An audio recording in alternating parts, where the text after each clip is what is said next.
Ravi de vous retrouver, chers téléspectateurs, et bienvenue dans cette nouvelle édition dans votre émission hebdomadaire Bibliothèque à votre fenêtre sur le monde culturel, votre fenêtre sur les dernières productions intellectuelles et culturelles qui sont apparues sur la scène égyptienne durant les dernières années, durant les derniers jours ou même durant les derniers mois.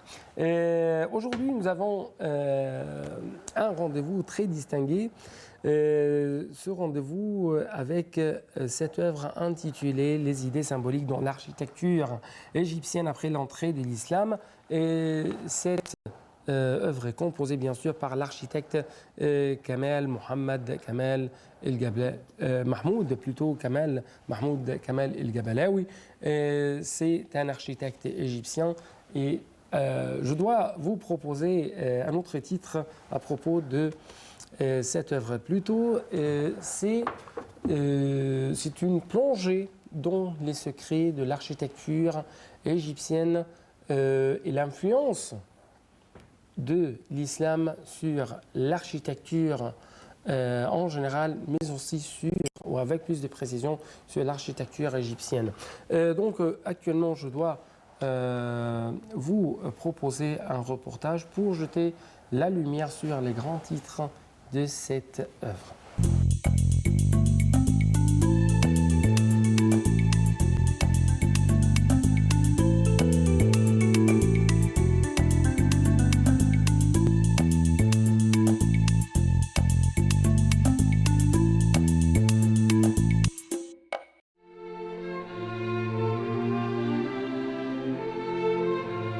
Le patrimoine islamique est un registre de la créativité de la nation, un symbole de son génie et la mémoire qui garde ses valeurs. C'est aussi l'un des éléments de son identité culturelle et l'une des caractéristiques qui la distingue des autres cultures et civilisations. Le patrimoine architectural est une marque rayonnante de cette créativité qui a permis à la civilisation islamique de contribuer à l'enrichissement des autres civilisations humaines par ses aspects esthétiques et artistiques, ainsi que par les symboles qu'elle a adoptés et qui sont aujourd'hui une preuve de l'évolution de cette civilisation et du progrès réalisé par ses bâtisseurs à travers les âges. Cette civilisation est restée somptueuse dans diverses parties du monde. Ses prouesses témoignent aujourd'hui du génie de ses ingénieurs, du caractère immortel de son art, de la noblesse de ses symboles, de ses bâtiments religieux et culturels comme les mosquées, les châteaux, les forteresses et les centres scientifiques tels que les écoles et les universités. L'État a pris conscience de la nécessité de protéger le patrimoine architectural islamique. Ceci en restaurant ce patrimoine, en le faisant connaître et en mettant en relief son rôle culturel rayonnant à travers l'histoire. L'État a soutenu la restauration de ces patrimoines. Des études ont été faites pour développer les méthodes d'enseignement de ce patrimoine, pour le sauvegarder. Et pour faire apprendre aux Égyptiens, en particulier les nouvelles générations, de ses caractéristiques, sa splendeur et ses secrets. Tout ceci en modernisant ce patrimoine et le liant au développement architectural.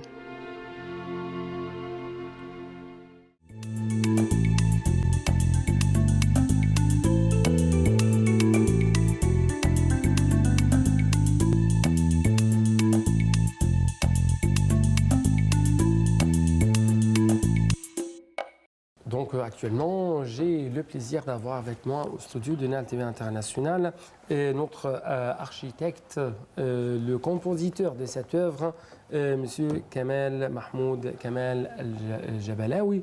Vous êtes toujours bienvenu sur Nile TV International. Vous êtes le bienvenu à la chaîne de Nile TV International. Moi, personnellement, je suis très ravie de ce livre et j'espère que vous changez un peu dans le titre parce que c'est un voyage spécial dans les secrets de la civilisation architectale islamique et son influence sur le producteur architectal égyptienne depuis l'époque très longtemps jusqu'à l'époque de l'État ottoman. Et ce livre avait traiter également qu'est-ce qu'il y a après les modernisations. Laissez-moi au début de cette édition à traiter ce que vous avez mentionné en ce qui concerne la pensée islamique et quelques anciennes idées philosophiques. Quelles sont les idées les plus éminentes?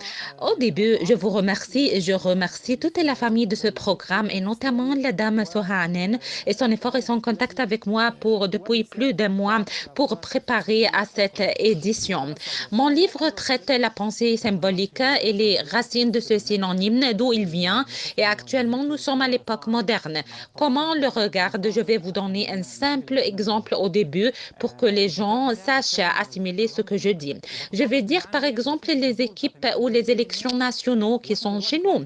Il y avait 3 couleurs, le rouge et le blanc et le noir. Pourquoi ils utilisaient ces couleurs? Parce que c'est beau et où il y avait quelque chose déterminé. Oui, il y avait quelque chose déterminé. C'était un symbole pour le drapeau de l'Égypte. Il y avait 3 couleurs dans le drapeau de l'Égypte. Bien sûr, il y avait un sens derrière cette histoire. Ce n'est pas quelque chose en belle ou décor qui se met ces 3 couleurs ensemble. Et si on prend couleur comme ça rapidement, la couleur rouge qui se trouve en haut, elle exprime un symbole et un sens. Quel est son sens? C'est-à-dire le courage, le sacrifice. Et il y avait quelques livres qui signalaient que la couleur rouge, c'est la couleur du sang.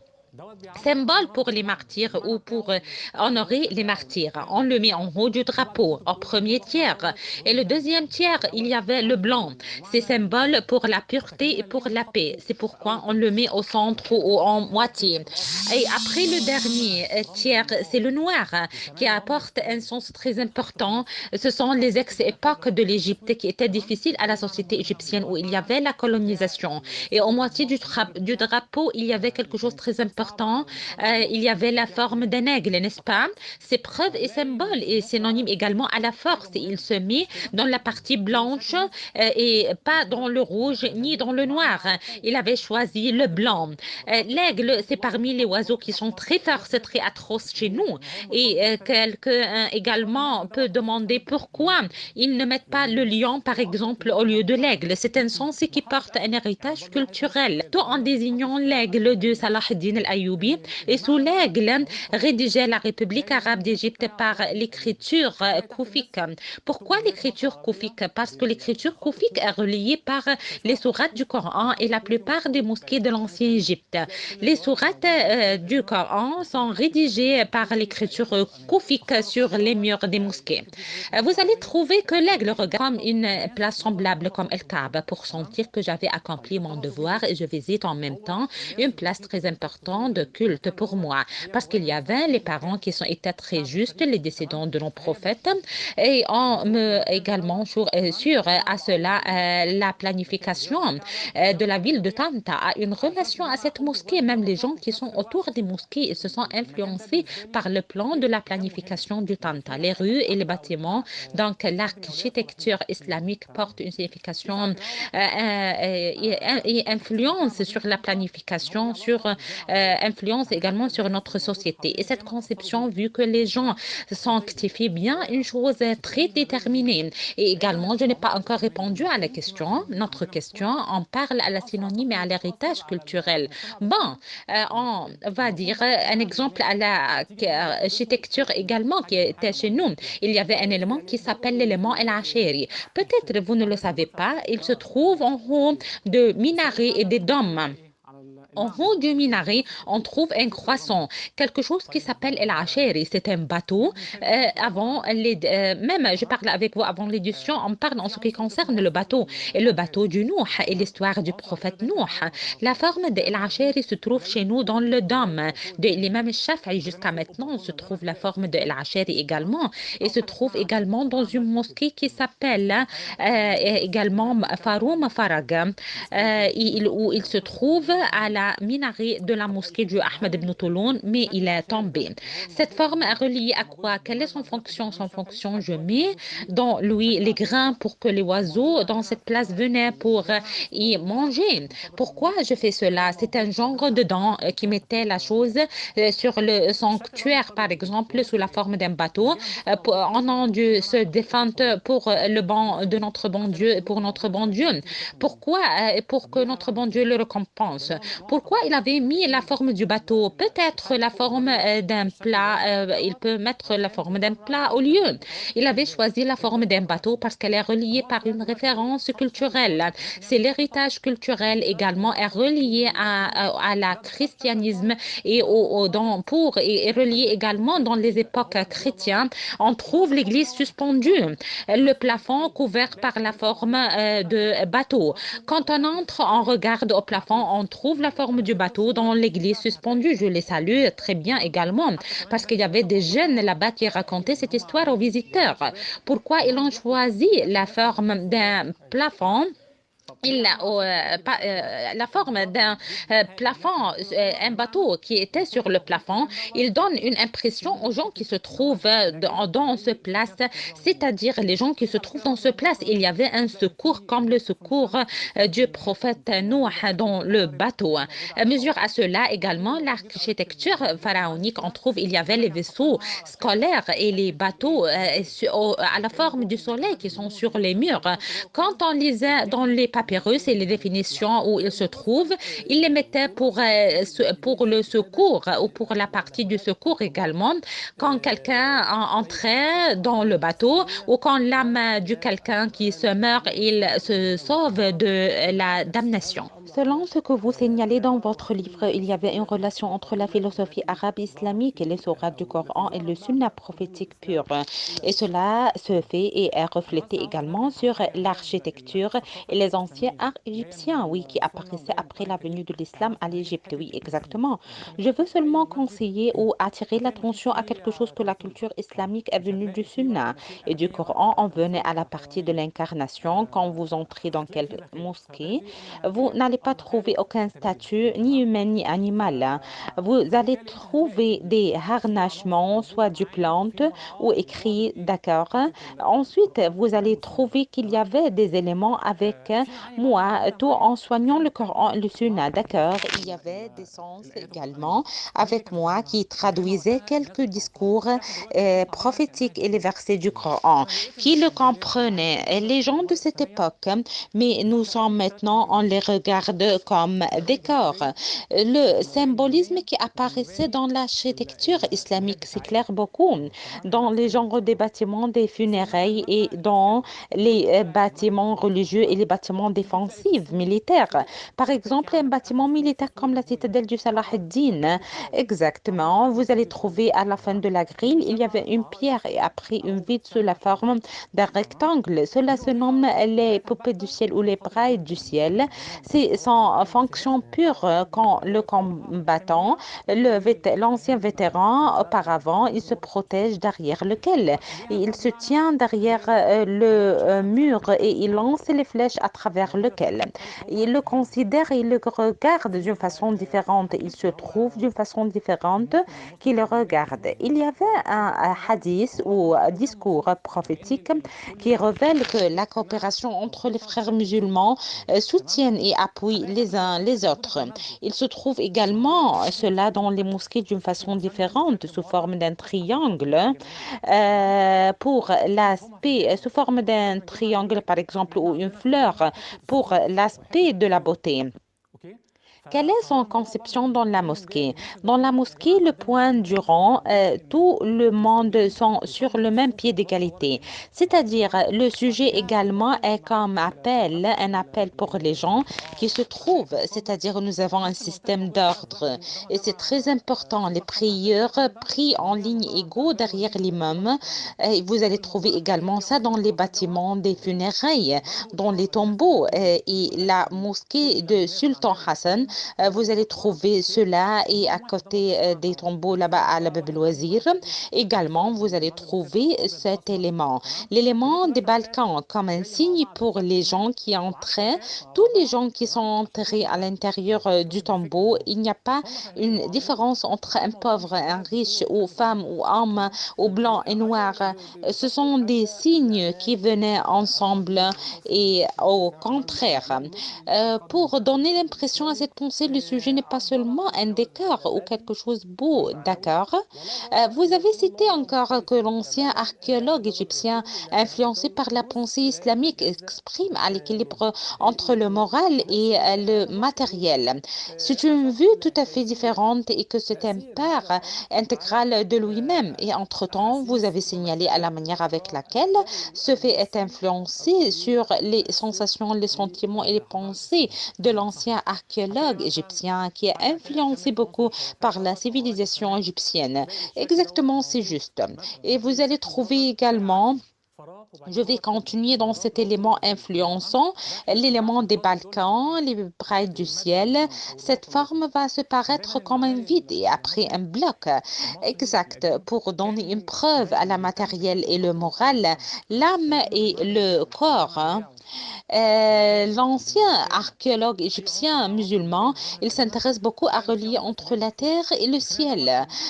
Dans son domicile, dans son mosquée, dans l'agence où il se trouve, vous allez trouver l'élément d'un cours vide, par exemple, ou qui est ouvert, qui n'a pas un plafond. Il avait un rôle, il y avait un synonyme, une dimension. Son rôle pour l'éclairage, pour l'air fraîche, pour la particularité qui le concerne. La relation symbolique, il est relié au ciel exactement.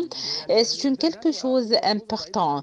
S'il prie ou il fait une autre chose, il regarde vers le ciel. C'était quelque chose de très important et paraît bien chez eux.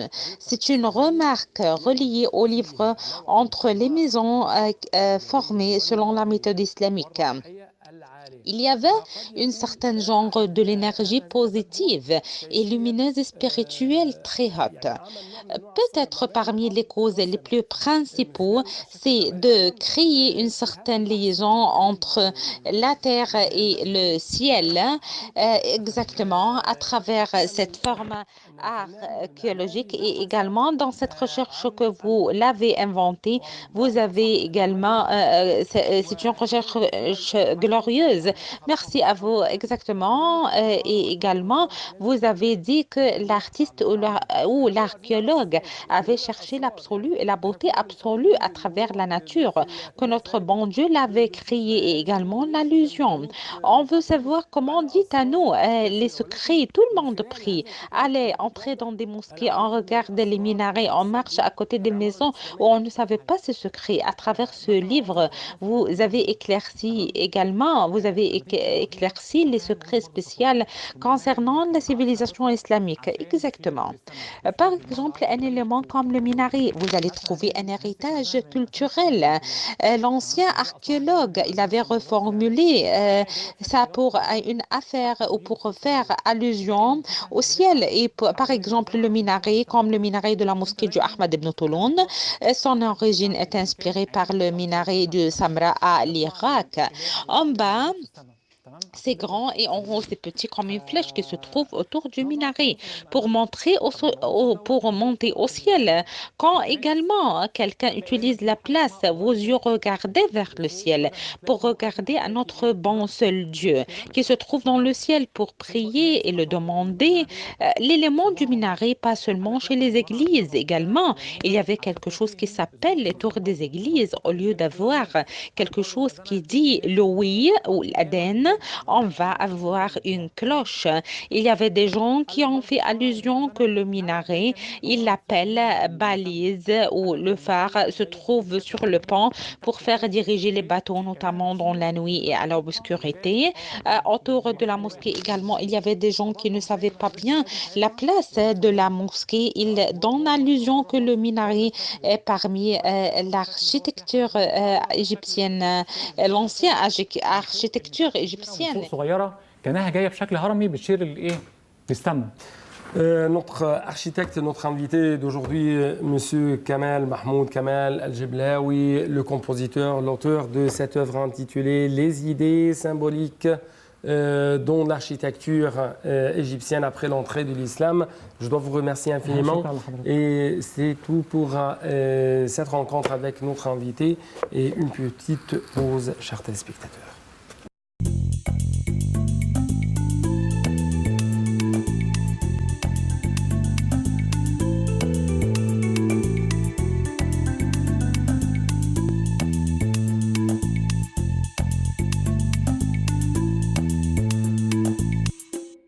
Maintenant, chers téléspectateurs, vous avez un rendez-vous très important avec l'un de nos lecteurs ou l'un de nos invités qui va vous révéler les secrets d'une œuvre qu'il a choisie et qu'il a lue. Donc, je dois vous laisser avec cet invité.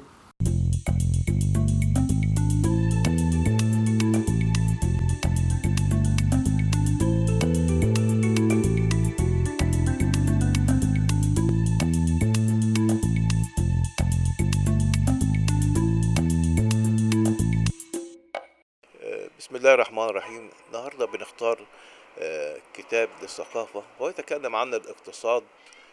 La politique financière n'a aucune relation. Donc l'intervention du FMI visait à protéger l'économie. Mais parmi les points les plus importants abordés par le livre, on trouve le choix du modèle économique et les éléments qui influencent ce modèle et sa structure à cause de ses rapports avec les aspects politiques et culturels plus que les aspects économiques. L'écrivain affirme que les éléments du modèle asiatique ne sont pas tous incorrects. Mais certains aspects de ce modèle en lien avec les idées sur lesquelles il est fondé. Ceci a enraciné chez les investisseurs l'idée que ce modèle est très solide.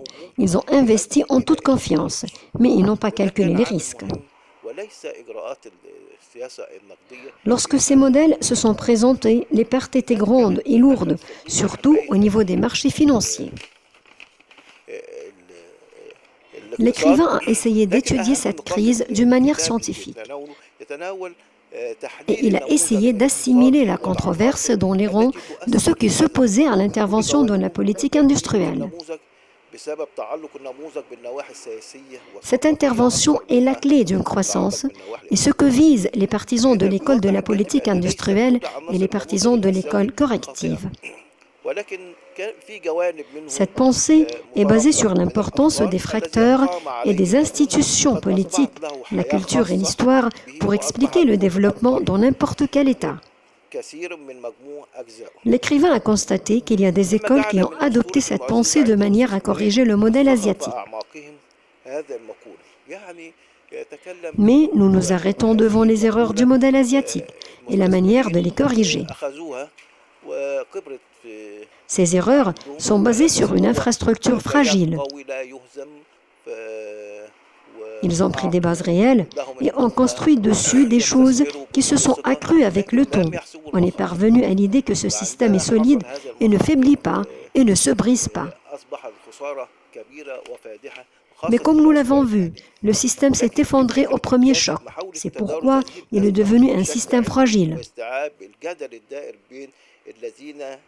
C'était un aperçu sur l'effondrement des tigres asiatiques à l'époque, c'est-à-dire en 1997. Comment ils ont fait pour corriger? Nous devons bien faire attention, parce que tout modèle économique doit être bien élaboré pour être solide et servir la société. Sinon, il portera atteinte non seulement à l'économie, mais aussi à la société et à la culture.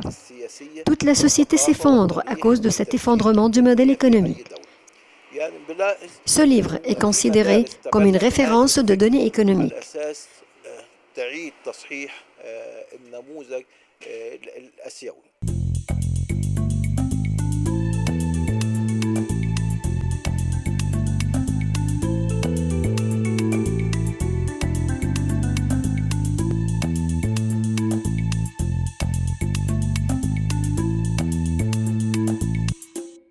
Et avant de vous quitter, chers téléspectateurs, nous devons jeter un autre clin d'œil sur le box-office, sur les livres les plus vendus sur le marché, que ce soit en Égypte ou dans le monde entier.